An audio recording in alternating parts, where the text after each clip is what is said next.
আসসালামু আলাইকুম। আমার এই দেশি মুরগির বয়স কিন্তু মাত্র 25 দিন। দেখে মনে হইতেছে না যে এটা 25 দিনের বাচ্চা, কারণ আমি তাদেরকে তাদের চাহিদা অনুযায়ী কিন্তু আমি খাবার দিছি, পানি দিছি। দেশি মুরগিরে কিন্তু আপনারা যারা বাড়িতে লালন পালন করেন তারা কিন্তু সাইরা লালন পালন করেন, এক্সট্রা কোনো খাবার দেন না। এই কারণে দেশি মুরগি বাচ্চাগুলো তাদের সময়ের আগে একটু বৃদ্ধি পায় না। আমি কিন্তু তাদেরকে খাবার পানি প্রতিনিয়ত পরিবর্তন করে দিছি, এবং কি ফিডগুলো যেটি আছে এটা কিন্তু 20 দিন যাবত আমি ফিডগুলো খাওয়াইছি এবং খুন খাওয়াইছি।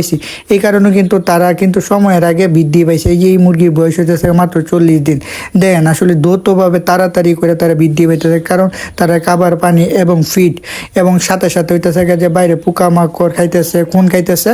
এই কারণে তাদের যে শারীরিক যে ইয়েটা আছে, গ্রোথটা এটা বৃদ্ধি পাইতেছে। আপনারা যদি দেশি মুরগিদের লাভবান হইতে চান তাহলে অবশ্যই আপনার মুরগির পিছনে ভালো খাবার পানি ঘন্টায় 2 ঘন্টা পর পর ফ্রেশ পানি দিবেন, এবং ফিড আছে যেটা সোনালি ফিড বা নারিশ ফিড ওইগুলো দিবেন। দিলে দেখবেন কি আপনি দেশি মুরগির বাচ্চা থেকে কিন্তু লাভ বাইর করে আনতে পারবেন, যেভাবে আমি লাভ বাইর করে আনতে পারতেছি। তো সুতরাং আপনারা যদি খাবারের দিকে মনোযোগী দেন তো অবশ্যই আপনারা দেশি মুরগির থেকে লাভ বাইর করে আনতে পারবেন।